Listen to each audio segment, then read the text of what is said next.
Bonjour à tous, nous sommes comme les vagues. Aujourd'hui, je vais vous parler de mon dernier roman qui s'appelle Nous sommes comme les vagues. C'est un roman de développement personnel en fait, c'est-à-dire qu'il raconte une histoire, mais plus loin que l'histoire et entre les lignes, si vous voulez, d'un chapitre à l'autre, il y a des messages qui sont cachés dans les aventures ou le vécu des personnages de ce roman. En gros, nous avons deux sœurs qui passent un été dans le sud de l'Italie et qui vivent différentes expériences. Mélanie, la plus jeune, sort d'un chagrin d'amour qui l'a complètement détruite. Et justement, elle va rejoindre sa sœur en Italie pour passer un été et changer un peu d'air. Sophie, sa grande sœur, qui est bien mariée, qui a deux beaux enfants, que tout lui réussit dans la vie, on peut dire, hein, puisqu'elle a la carte postale totale. Elle a tout pour être heureuse. Mais au fur et à mesure de la lecture, on découvre que les deux sœurs vivent une anxiété profonde, un vide profond.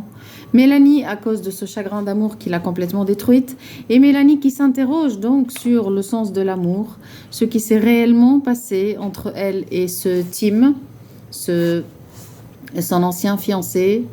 Et ce questionnement commence après la rencontre avec Lucas, c'est le personnage principal, si vous voulez, du livre, parce que c'est avec, ou alors au fur et à mesure des discussions, de la rencontre entre Lucas Mélanie, Lucas ou Sophie, ou alors avec Benoît, que au fur et à mesure des discussions, les personnages, et donc le lecteur, parce que c'est le but quand même du livre, le lecteur commence à se questionner et à mieux comprendre ce que vraiment dire l'amour, qu'est-ce qui se passe dans le corps quand on est amoureux de quelqu'un, qu'est-ce que ça veut dire un coup de foudre. Lucas, par exemple, appelle cela un coup d'hormone et pas un coup de foudre. Il explique toute la biochimie, tout ce qui se passe dans notre corps quand on est amoureux. Il explique aussi à Mélanie tout ce qui se passe dans sa tête, tout le manège des pensées, des parasites mentaux qui lui mangent toute son énergie, pourquoi elle n'arrive pas à oublier cette histoire en fait. Il lui explique donc comment fonctionnent les pensées, pourquoi on est littéralement dépassé parfois par ce qui se passe dans notre tête et comment pouvoir reprendre les rênes de sa tête, comment redevenir le capitaine du navire. Je suis en train de vous lire les titres de chapitres. Le livre fait tout juste 110 pages, c'est très court. Ça se lit très facilement. 34 chapitres, parfois ça fait 1, 2, 3 pages le chapitre maximum. Mais c'est assez dense. Le vocabulaire est très facile en fait. C'est très accessible, même aux jeunes lecteurs. Mais il y a beaucoup de messages entre les lignes. On peut le lire en première lecture rapidement. Ensuite, on peut revenir pour mieux comprendre le sens caché derrière tous les chapitres. Par exemple, le virus qui me mange de l'intérieur. L'amour est une drogue. Lucas explique par exemple à Mélanie comment fonctionne ce coup d'hormone qui fonctionne comme une drogue en fait au niveau cérébral, au niveau de la biochimie cérébrale. Quelle différence entre ce coup d'hormone et ce qu'on peut appeler amour au sens large. Il y a aussi un passage, j'essaye de ne pas vous raconter le livre parce que sinon vous allez plus avoir l'enthousiasme et l'envie de découvrir le fil de l'histoire. Mais au fur et à mesure de l'histoire, il y a des situations, il y a des problèmes, il y a des accidents qui arrivent, il y a de la peur, de la souffrance. Et Sophie, Mélanie essayent de comprendre ce qui se passe et elles évoluent au fur et à mesure de la discussion avec Lucas.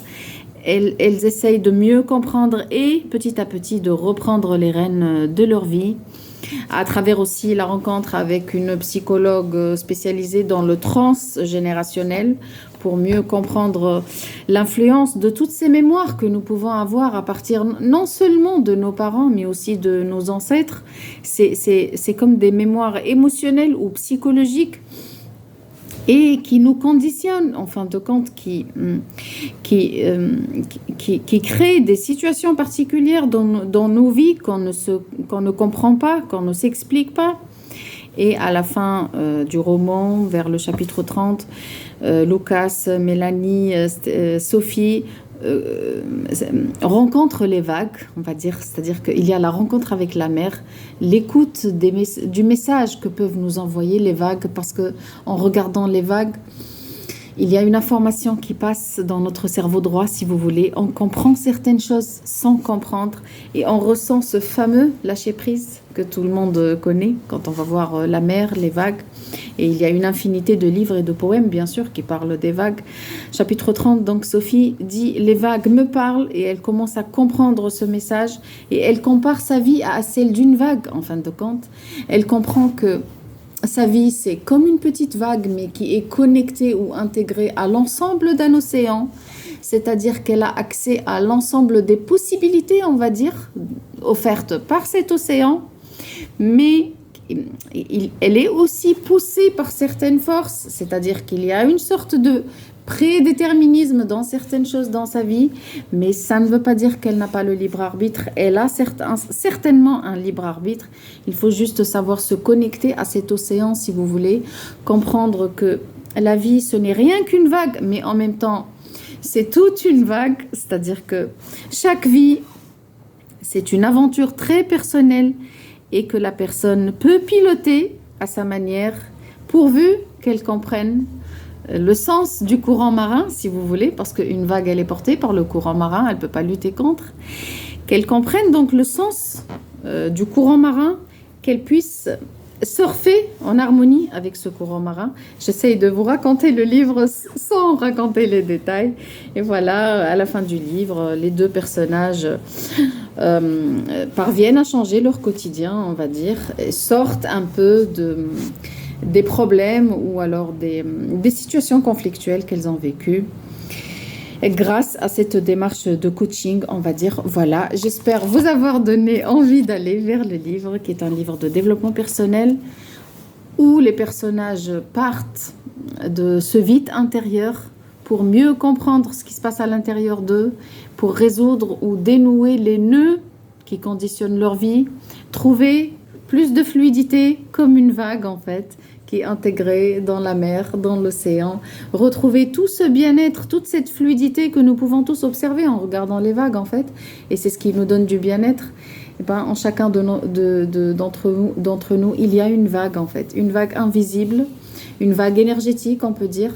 Il faut pouvoir se connecter à cette vague et c'est là qu'on va commencer à ressentir non seulement de la facilité dans tout ce qu'on fait au quotidien, mais aussi du bien-être et de la joie qui est inconditionnelle, qui ne dépend pas trop des conditions matérielles, du travail qu'on fait, de ce que pensent les autres, de la situation économique du pays, etc. Non, parce qu'une fois qu'on est traversé par ce flux de vie ou cette vague, ça me rappelle aussi ce que disait Rumi, le fameux poète soufi Rumi, qui dit par exemple « La joie, c'est un fleuve qui coule à l'intérieur de nous. Et heureux sont ceux qui parviennent à se retrouver dans ce fleuve ou alors à se jeter dans ce fleuve. » Voilà, c'était tout le sens du livre « Nous sommes comme les vagues ». Je vous dis merci, partagez si vous aimez et à la prochaine.